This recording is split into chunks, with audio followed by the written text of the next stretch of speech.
Good morning and welcome back to the Johnson Space Center for our post-landing news conference following Discovery's successful homecoming at the Kennedy Space Center. With us this morning to discuss the morning's events are NASA's Space Shuttle Program Manager Ron Dittemore and Linda Ham, the STS-96 Entry Flight Director. And we'll start with Ron. Okay, thanks, Rob. Well, as usual, the flight crew and the mission support teams, both in mission control and the ground support teams that processed the vehicle, did a super job and made everything look so easy for us. It was a very successful mission. We accomplished the objectives that we had set forth for ourselves. The hardware functioned properly and the flight crew and ground teams performed outstanding. And after we look at these types of missions, it never ceases to amaze me that the shuttle is a marvelous, reusable launch vehicle. Okay, Linda. Good evening. Today when we came in, or Saturday night actually, when we came in for entry, all the orbiter systems were nominal for deorbit and entry. System stayed nominal. The only thing we were watching, again, is the weather. There were no concerns with the ceiling or crosswind. Crosswind was forecast to be at or below the limit. We were concerned with some showers over the water. It ended up that about 20 minutes before the deorbit burn, we could confirm that the showers were not going to be an issue for landing. And so we had a go observation for the weather and a go forecast, and we went ahead and gave a go for the deorbit burn. And as you probably saw, we had a nominal entry and very good landing. That's all I have. Thanks, Linda. We'll take questions here in Houston before going down to the Kennedy Space Center. Mark, no questions? Okay, let's go down to the Kennedy Space Center where reporters are standing by. Yeah, this is Phil Chen of Earth News. For Ron, what's the earliest that the shuttle program can launch the STS-93 mission, allowing for range issues and assuming that XF and IUS are available in time? And what's the latest that you could launch without interfering with the 99 mission? Well, we are continuing to pursue with the range the launch date for STS-93. Right now we've established that we will launch no earlier than the 22nd of July. And it looks favorable that that will be accommodated by the range. We are also working plans that perhaps if all goes favorable by way of processing both the orbiter and the payload, that perhaps we could launch as early as the 20th of July. And the latest date allowing where you could launch without interfering with 99? We can launch into mid-August before we have any downstream impacts to further flights. Didn't hear the first portion of that answer, Ron. August, Phil. We can launch into mid-August on STS-93 before we impact the HST flight. We would not be an impact to the September launch of SRTM. I guess for Linda, there seemed to be a concern after landing with ammonia spray boilers. The fan had to be used. Was there any concern as far as any leaks or anything like that in terms of the cooling system? And things seemed to go pretty slower than usual for getting the landing operations completed and the crew out. So can you go through that and any details you might know? Yes, I think they had some ammonia concentrations back there. I don't think it was anything off nominal. They were, we had to use both ammonia systems. Sometimes we can get ground cooling hooked up before we go into the second system, which saves us in post-flight turnaround and having to refurbish that system, but it didn't happen today. So it was a little slower in getting the ground cooling hooked up, I believe. I think the orbiter crew got out about the same amount of time as they normally do. It did take a while to hand over, and I think the long pole was just getting command handed over from JSC here to KSC, but other than that, everything else was pretty much nominal.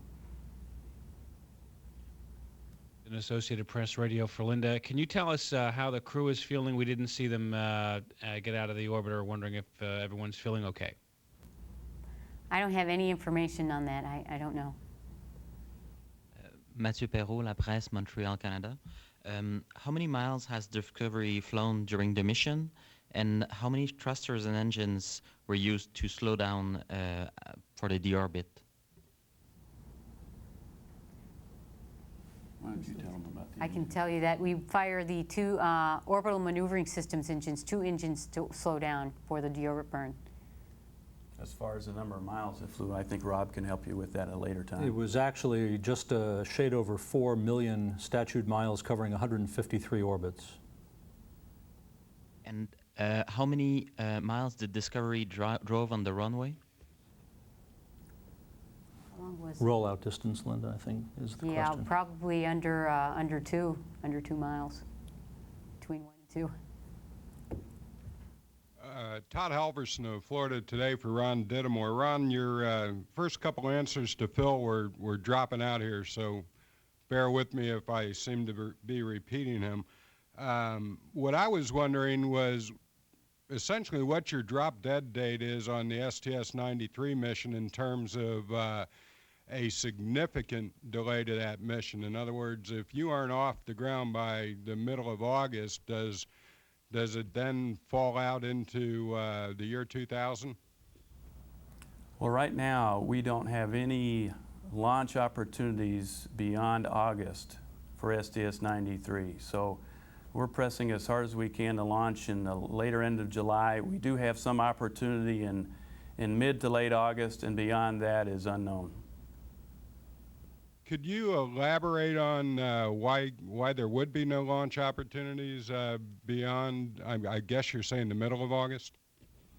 Well, there's two factors. One is that we have launches planned in September, October, and December, so there are no open slots available to launch in the latter part of the year.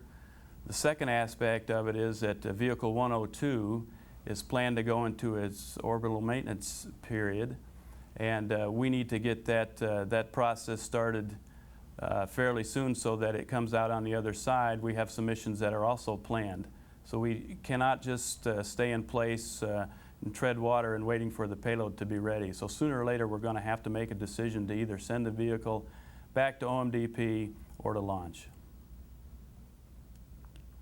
And was mid-August the drop-dead date? I just wanted to clear that up. The mid-August date comes about by, it's the last date that we can launch without impacting the Hubble Space Telescope mission that's currently planned in October.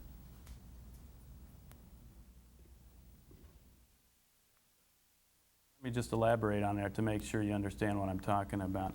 Because of the hurricane season in the summer months and fall of Kennedy, we are only allowed, as far as our planning goes, to stack so many vehicles so that if we did have a hurricane, we had a safe haven type aspect so we can put all the vehicles that we have stacked back into VAB. And what we have is we have two stacked. We have 102 that is stacked, and we have the September mission, STS-99, that are stacked. As we move into August, HST is planned to start its stacking period to get ready for the October launch. Because we already have two vehicles that are stacked, that is our limit during the hurricane season. If one of those launches, then we can start stacking HST mission. As we continue to delay the STS-93 mission, that delays the start of the stacking for STS-103, which is the Hubble mission. So that is the connection between the two. As we move into mid-August, that starts impacting STS-103. So that's the relationship. And just one more from me. Could you give me an idea of what your confidence is that the IUS for the STS-93 mission will in fact be exonerated in time to launch in either late July or the first half of August? I am not completely familiar with all the aspects of the payload and the IUS. That's being handled out of the Marshall Space Flight Center and the payload managers. However, I know enough about it to give me some optimism that I think that we're on the right path to clear STS-93 for launch. We feel confident enough that we are planning to roll out Vehicle 102 to the launch pad on Monday. And that would support the dates I talked to you about as early as July 20th. Question for Ron. This is Peter King with CBS News. And I want to rephrase my colleague Tony Winton's question to Linda a little while ago and direct it to you. Anything you can tell us about the crew, how they're doing? They just seem to be in there a long time. We never saw them come out. Can you shed a little light on what's going on, please? Well, both Linda and I have been here in the press briefing room for the past 45 minutes, so we watched on TV as you did, so we really don't have any other information. And those details would be available before long through the Kennedy Space Center Press Center. This is Marcia Dunn of the Associated Press for for Ron. Is there any reason why Chandra has to go on Columbia at this point? If there was a long delay, could you put it on another shuttle? No, the length of the payload in combination with the IUS only fits in the payload bay of Vehicle 102. And that's because that's the only vehicle that does not have an external airlock. But all the other vehicles, 103, 4, and 5, have been modified where the airlock is external, and there is less available length of the payload bay to accommodate Chandra. In fact, it will not fit in those other vehicles. It only fits in Columbia. And one more question for you. Is there any reason why this crew would not have come out and done a walk around? Any tests, that post-landing tests or anything that might have caused that? I'm not aware of any.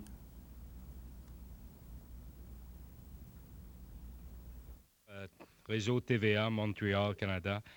For Julie Payette, it was a first mission into the space shuttle. Could you tell us if you are satisfied about the work she has to do?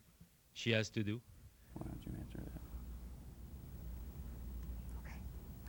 Did you hear the question? Yes, I did hear the question. Yes, I think the whole crew, entire crew, deserves congratulations. They did an excellent job the whole flight, so including her. They did excellent job. Okay, we're back here in Houston. Seeing no questions, we'll close with one programming note. Current schedule calls for the astronauts' post-mission news conference to take place at the Kennedy Space Center at the Holloman Auditorium at 9 a.m. Central, 10 a.m. Eastern on Monday morning. That's tomorrow morning. You might check through NASA television and the Kennedy Space Center press site for any updates to that schedule. Thanks very much.